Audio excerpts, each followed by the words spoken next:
Welcome once again to Octane Mobile Gaming. The new deck is out for the next event, and it's going to be a Water Commander.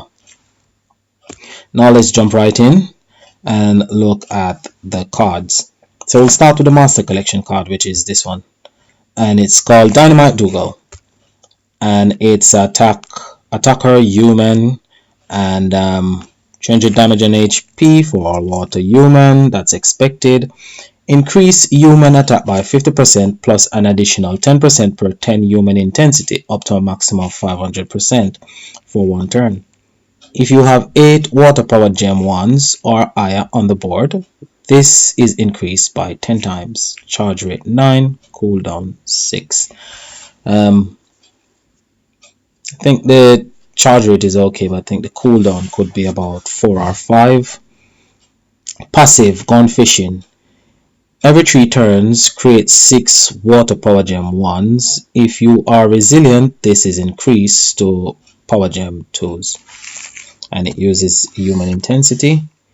If you've been in the game for a while, you should have at least one relic from the LGOH event that produces human intensity.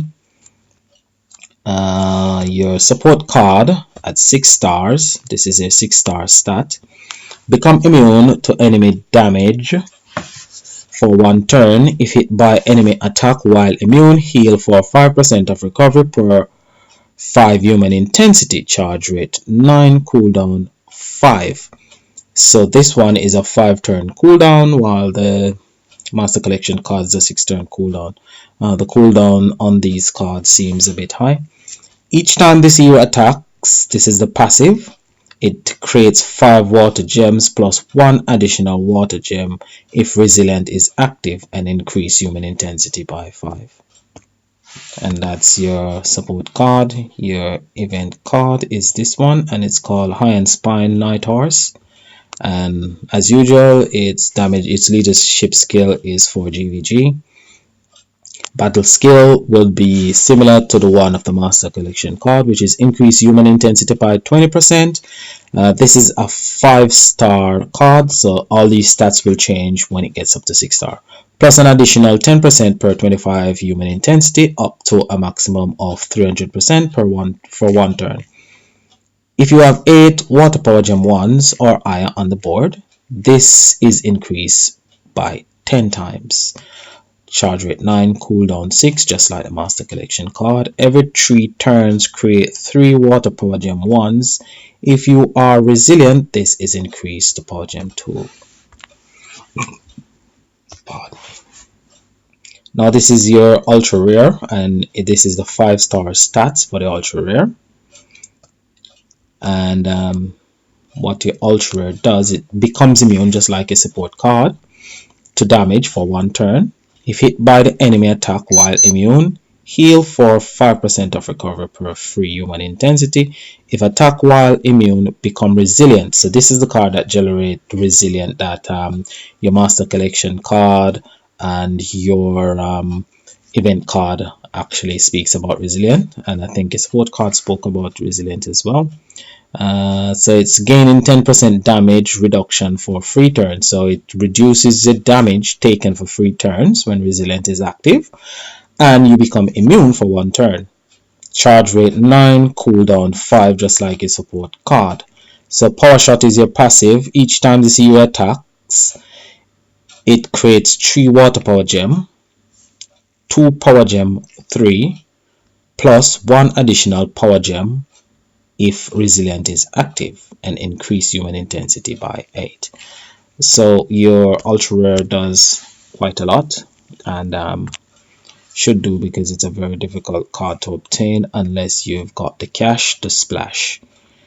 Free to play players normally have to rely on getting the Master Collection card by collecting the runes or crafting your dust if you have any, are just putting together a real cheap and cheerful deck. So your 3 cards this week is this one, Skyborn, which is Attack Demigod. I haven't got that one. These cards are before my time. And this one is Maelstrom Stormbringer. trying to make sure that I actually call the cards by their name and not what I want to call them, because one of my viewers said, I don't call the cards by the right name, so I'll pronounce the name right. I won't just give them a name and just call them by that. And I've got that one in my deck, and I've put together, I think, 3 decks, and they use some of the featured card, well, one of the featured card, which is this one, which is Seaborn. It's a Fable Warrior, and what he does, he increases Fable intensity by 10, create 5 water gem both this and the next turn, increase recovery by 5% per 5 Fable intensity, rounded down for 2 turns, charge rate 9, cooldown 3. Its passive heals for 25% of recovery each time he attacks. So it's a healer. So this card is a really good healer, and I've got 3 copy of this card, and I'm gonna run with 2, and I'm using Summertime Aphrodite to create power gems. Summertime Aphrodite just add 10 special intensity and create 2 water power gem ones. If there is at least 1 water power gem 2 on the board, create 1 additional power gem 1. Charge rate 9, cooldown 3. Every third match hit, Aphrodite create a water power gem 2. So Aphrodite is quite a good card to have. I've actually got 2 copies of this, and it's really good. This one we got from the revival pack from the last water event, and it's a really good card to have. What this card does, it upgrades your power gem. So upgrade 2 water power gems plus 1 additional per 50 Asian intensity, rounded down to a higher level, maximum of 9 water power gem upgraded, charge rate 9, cooldown 3. So when Aphrodite creates her water power gem 1s and 2s, this one will just upgrade it from 1 or 2 up to a higher level.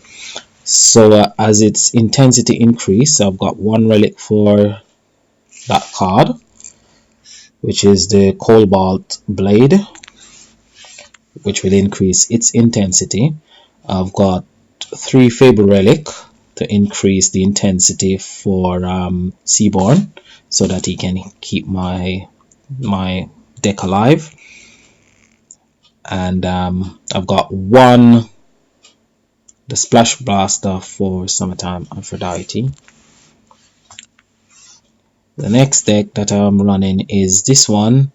It's not the full deck from the last event, and this was from Player Celebration, the Player Celebration event. And I've got 2 of the support cards on this one. The Cunning, I've got the Phantom Thief, and I've got 2 of the Crow Blade. And these create celebration tiles. I haven't got the ultra rare to actually activate the celebration tiles, but it still works a treat. Celebration tiles produce power gem, and as I've got 3 cards producing the power gems, it should work really well.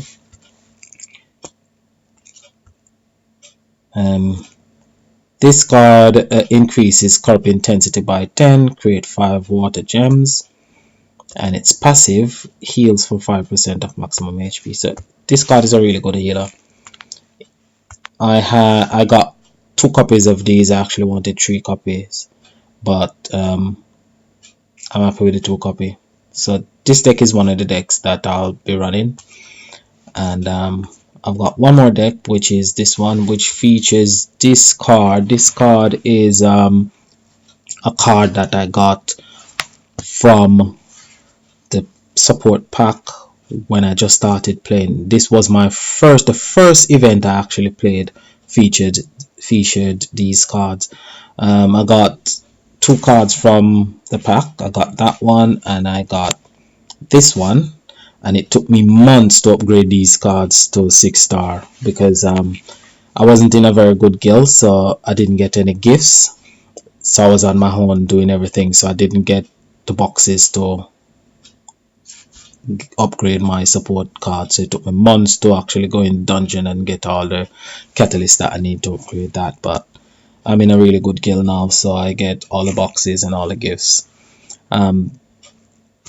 to the featured cards, and I've got this one which is from the same event as this one, Seaborn, and this one is a really good card. So it increases Fable Hero attack by 55% plus 3% per 20 Fable intensity rounded down for 2 turns. Passive Protective Miss, decrease damage taken by 10% for the first 3 turns. So for the first 3 turns you will take less damage with this card, and it will increase the attack of both of these cards as their Fable.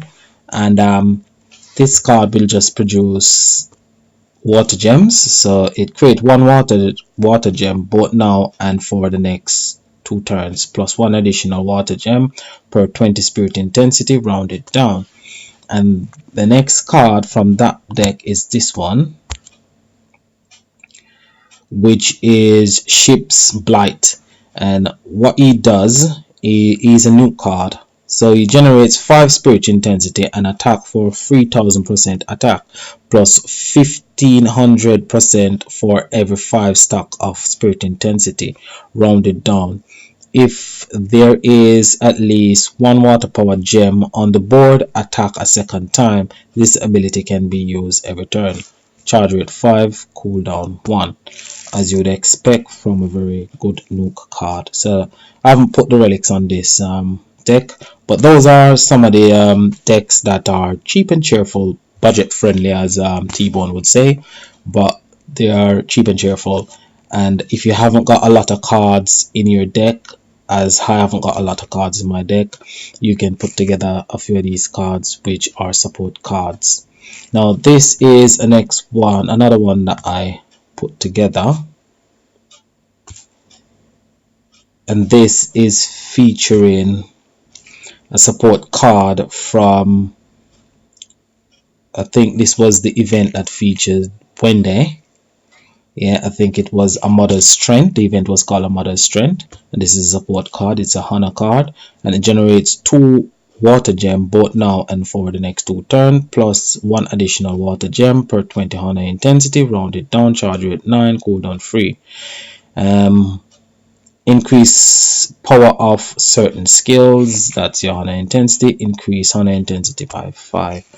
This one is a good card. Doesn't heal, but it's a good card.